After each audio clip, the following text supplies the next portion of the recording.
প্রতিদিন সকালবেলা ঘুম থেকে উঠে মোরগের ডাক শুনতে না আমার ভীষণ ভালো লাগে। আর এই মোরগের ডাকের সাথে আমার কিন্তু ছোটবেলার স্মৃতি মনে পড়ে যায়। যেহেতু আমি গ্রামের মেয়ে, আর গ্রামে সকালবেলা কিন্তু প্রতিটা বাড়িতে উঠোনে এভাবেই মোরগের ডাক শোনা যায়। আর তাই আমার এই মোরগের ডাকটা শুনলে ছোটবেলার কথা মনে পড়ে যায়, মনে হয় যে আমি গ্রামে আছি।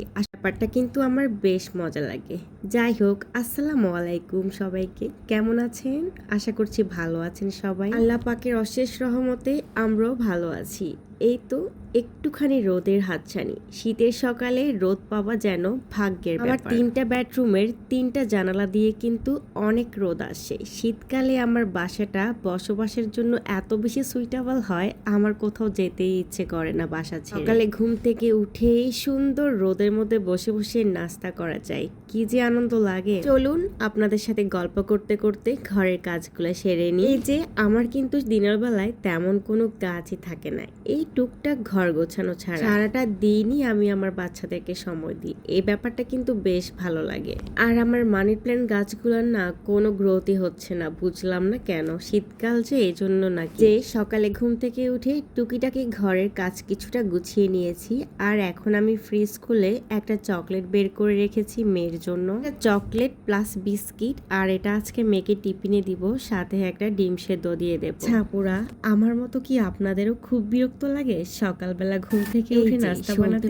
কে কে আছেন আমার মতো নাস্তা বানাতে বানাতেও মোরগের ডাক শুনতে? মোরগের ডাকটা মাঝে মধ্যে কিন্তু আমাকে চরম লেভেলের প্যারা দেয়। আর সেটা কখন জানেন? যেদিন আমি রাতের বেলায় ব্যস্ততার জন্য ভয়েস দিতে পারি না, ভিডিও এডিট করতে পারি না, সেই দিন কিন্তু আমি সকালে ঘুম থেকে উঠে ভিডিওতে ভয়েস দিই। আর তখনই মোরগের ডাকে এতটাই ডিস্টার্ব করে, কি আর বলবো। আমি ঠিক মতো ভয়েসটা তখন দিতে পারি না, আর এর জন্য না তখন মোরগের ডাকটা আমার খুবই বিরক্তিকর মনে হয়। ছোট দিনের কাজ আমার এইটুকুই ছিল, আর তেমন কোনো কাজই করি নাই। আর এখন কিন্তু সন্ধ্যাবেলায় আমি সবসময় রাতেই রান্না করি, কারণ আমার বাচ্চা নিয়ে আমি দিনের বেলায় রান্না করতে পারি না। আর সন্ধ্যাবেলা থেকে আমার কিন্তু কাজকর্ম সব শুরু হয়ে যায়। থেকে মাছ নামিয়ে রাখলাম, আর এখন আমি মেয়েকে পড়াতে বসেছি। মেয়েকে পড়িয়ে তারপরে কিন্তু রান্নাটা বসাবো চুলা। আমায় বলেছে চিংড়ি ভাজতে, এই জন্য ফ্রিজে যা চিংড়ি ছিল সবগুলো নামিয়ে নিয়েছি, আর সবগুলো এখন একটু মেরিনেট করে রাখতেছি, একটু পরই ভেজে নেব। চিংড়ি মাছ পছন্দ করেন না এমন মানুষ মনে হয় না একজনও আছে, তবে আমার অতটাও ভালো লাগে না। আমার একটু ছোট টাইপসের যে চিংড়িগুলো আছে না, ওগুলা মোটামুটি ভালো লাগে। আমার যে পরিমাণ অ্যালার্জির সমস্যা, চিংড়ি ভালো লাগলেও খেতে পারি না। যেদিনই চিংড়ি খাই ওই দিন আমার চুলকানির অবস্থা 14টা বেজে যায়, এত বেশি চুলকাতে থাকে। কি আর বলবো, চুলকানির সমস্যাটা আমার মনে হয় এখন সবার ফ্যামিলিতেই আছে। আজকে ভিডিও এডিট করতে গিয়ে একটা চরম ভুল করে ফেলেছি, সেটা হচ্ছে আমি আমার আগের কিছু ভিডিও ক্লিপ এই ভিডিওটার মধ্যে অ্যাড করে দিয়েছিলাম। তো আমার মনে ছিল না এগুলা যে আমি আগে দিয়ে দিয়েছি। এগুলো যে এত এত ভিডিও জমে আছে আমার, কোনটা যে আমি ব্যবহার করছি আগে, কোনটা ব্যবহার করি নাই সেটাই মনে রাখতে পারি না। আর তাছাড়া এখন ফেসবুকে ইনকাম আগের থেকে একটু বাড়াতে ফেসবুকেও কিন্তু আগে থেকে একটু অ্যাক্টিভ হয়েছি আমি। আর এজন্য দেখা যায় যে আমি ইউটিউবে একটু সময়টা কম দেওয়া হচ্ছে আমার, আর ইউটিউবেও ভিডিও দেওয়াটা একটু কমিয়ে দিয়েছি। আগে সপ্তাহে 3টা ভিডিও দিতাম, আর এখন চিন্তা করলাম যে সপ্তাহে 2টো ভিডিও দিব। আসলে সবকিছু মিলিয়ে না সামলিয়ে উঠতে পারতেছি না। এদিকে ইউটিউবের ভিডিওগুলোর জন্য ভয়েস দিতে গেলে আমার অনেকটাই টাইম লস হয়ে যায়, তো সেক্ষেত্রে আমার ফেসবুকের ভিডিও বানাতে কিন্তু অনেক লস হয়ে যায়। তো ওই দিক থেকে চিন্তা করে ইউটিউবে ভিডিও একটু কমায় দিছি। আর ইউটিউবে যেহেতু এখনও আমি নতুন কাজ করতেছি, সো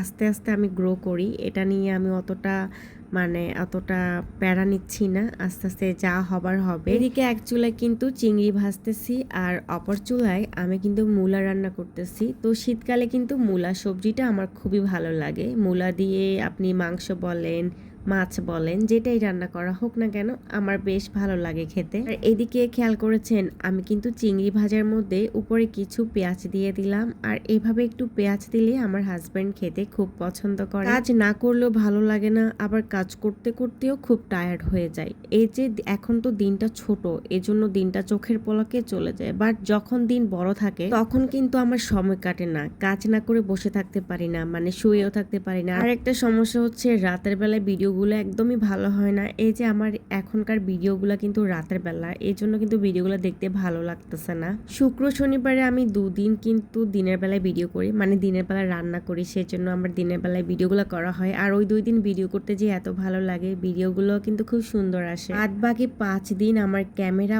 অন করতে ইচ্ছে করে না।